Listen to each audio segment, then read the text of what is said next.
നമ പാർവതീപതയ ഹര ഹര മഹാദേവ. എന്നെ സംഘത്തിലേക്ക് കൊണ്ടുവന്നാണ് പറഞ്ഞിരിക്കുന്നത്. सो संगम तक जाएगा? हाँ जी, पूरा संगम तक जाएगा। दूसरा लोग बोला संगम नहीं जाएगा। नहीं, पूरा संगम तक जाएगा। भाई संगम വരെ എത്തിക്കാനാണ് पूरा जा रहा है, जो भी जा रहा है। പുള്ളി 3000 രൂപ പറയണത്. എന്താ പറയുന്നത്, പറ്റിക്കാനാണെന്ന് അറിയാൻ പാടില്ല. നോക്കാം.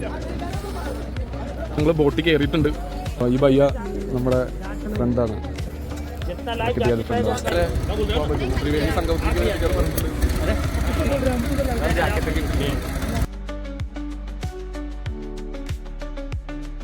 ത്രിവേണി സംഗമം, അതായത് 3 നദികളുടെ സംഗമം. ഗംഗ, യമുന, സരസ്വതി. സരസ്വതി നദി പുരാണങ്ങളിൽ പറഞ്ഞിരിക്കുന്ന ഒരു നദിയാണ്. അത് നമുക്ക് അവിടെ കാണാൻ സാധിക്കുകയില്ല, പക്ഷെ അത് അവിടെ ഒഴുകുന്നതായാണ് ഹിന്ദുക്കൾ വിശ്വസിക്കുന്നത്. കുംഭമേളയുടെ തിരക്കുകൾ കാരണം കഴിഞ്ഞ ദിവസങ്ങളിൽ ഇവിടെ ഈ ബോട്ട് യാത്ര അനുവദിച്ചിരുന്നില്ല. പക്ഷേ ഇന്നിത് സാധ്യമായി. ഇത് ഞാൻ എൻ്റെ ഭാഗ്യമായി കണക്കാക്കുന്നു.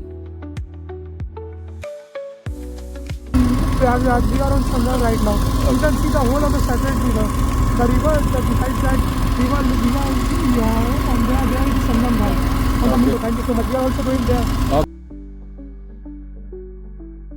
ഒരുപാട് ആൾക്കാർ ഇങ്ങനെ അങ്ങോട്ടും ഇങ്ങോട്ടും പോകുന്നുണ്ട്. ഗംഗ ക്ലീൻ ചെയ്യാനുള്ള ഒരു വണ്ടിയും വന്നിട്ടുണ്ട്. പാലാഴി മഥനം. അസുരന്മാരും ദേവന്മാരും കൂടിച്ചേർന്ന് പാലാഴിയെ കടയുകയാണ് അമൃതിനു വേണ്ടി. അമൃത് കഴിച്ചാൽ അമരത്വം ലഭിക്കുന്നു, ഇമോർട്ടാലിറ്റി, മരണമില്ലാത്ത അവസ്ഥ. പാലാഴി കടഞ്ഞ് ഒരു കുടം അമൃത് ലഭിക്കുന്നു. കുംഭം എന്നാൽ സംസ്കൃതത്തിൽ കുടം എന്നാണ് അർത്ഥം. അതിൽ നിന്നാണ് കുംഭമേള എന്ന പദമുണ്ടായത്. കുംഭത്തിൽ അമൃത് ലഭിച്ചപ്പോൾ അതിനുവേണ്ടി ദേവന്മാരും അസുരന്മാരും ചേർന്ന് യുദ്ധം ആരംഭിക്കുകയാണ്. അതേസമയം ഇന്ദ്രന്റെ പുത്രനായ ജയന്ത് കുടവുമെടുത്ത് കടന്നു കളയുന്നു. പുറകെ സൂര്യന്റെ മക്കളായ ബൃഹസ്പതിയും ശനിയും. അവർ തുടർച്ചയായി 12 ദിവസം ഓടുന്നു. ഇതിനിടെ ഇത് 4 തവണ ഭൂമിയിൽ പതിക്കുന്നു. താഴെ വീണ പ്രദേശങ്ങളാണ് പ്രയാഗ്രാജ്, ഉജ്ജയിൻ, നാസിക്, ഹരിദ്വാർ.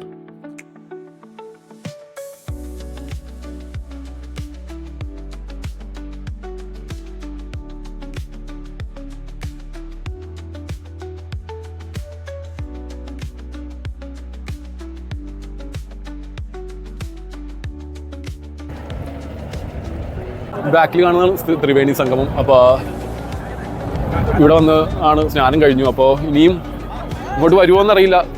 ശിവരാത്രിക്ക് ഒന്നുകൂടെ ഞാൻ ഇങ്ങോട്ട് വരുമോ എന്നറിയില്ല. അപ്പോൾ എൻ്റെ മേജറായിട്ടുള്ള എൻ്റെ ആ പരിപാടി, അതായത് UK നിന്ന് ഇങ്ങോട്ടേക്ക് വന്നതിൻ്റെ മെയിനായിട്ടുള്ള നമ്മുടെ ഒരു ഇത് സാറ്റിസ്ഫൈഡ് ആയിട്ടുണ്ട്. ഇനിയിപ്പോൾ ഫർദർ എന്താണ് കാര്യങ്ങളൊന്നും തീരുമാനമില്ല, നോക്കിയിട്ട് പറയാം.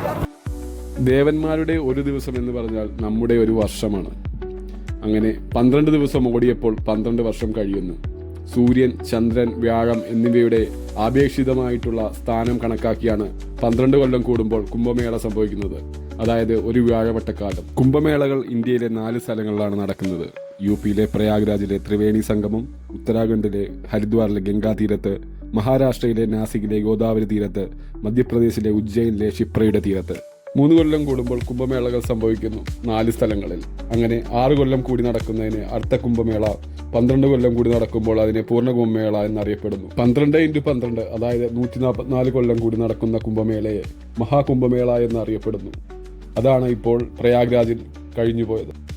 144 വർഷം എന്ന് പറയുമ്പോൾ നമ്മുടെ ആയുസ്സിൽ ഒന്നേ സംഭവിക്കുകയുള്ളൂ. അതുമല്ല, ഇനി അങ്ങോട്ടേക്ക് 40-50 കൊല്ലം ജനിക്കുന്ന കുട്ടികളുടെ ആയുസ്സിൽ പോലും ഇത് സംഭവിക്കാനിടയില്ല.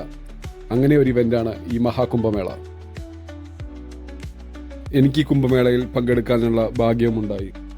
ഈ യാത്രയിൽ നിന്നും ഞാൻ എന്ത് നേടിയെന്ന് ചോദിച്ചാൽ എനിക്ക് ഒന്നേ പറയാനുള്ളൂ: ജീവിതത്തോടുള്ള ഒരു കോൺഫിഡൻസ്.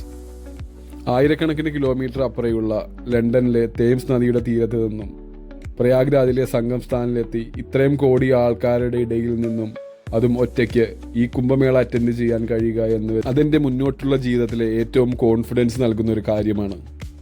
അതുമല്ല, ഈ സ്പിരിച്വാലിറ്റി, പ്രാർത്ഥന എന്നിവയിൽ നിന്നും ഇതൊക്കെ തന്നെയാണ് ലഭിക്കാനുള്ളത്, അല്ലാതെ വേറൊരു അനുഗ്രഹവുമല്ല. കുംഭമേളയുടെ കുറേ ചിതറിയ കാഴ്ചകൾ ഇപ്പോഴും എൻ്റെ ഫോണിലുണ്ട്. കാണാൻ ആഗ്രഹമുണ്ടെങ്കിൽ അറിയിക്കുക. താങ്ക്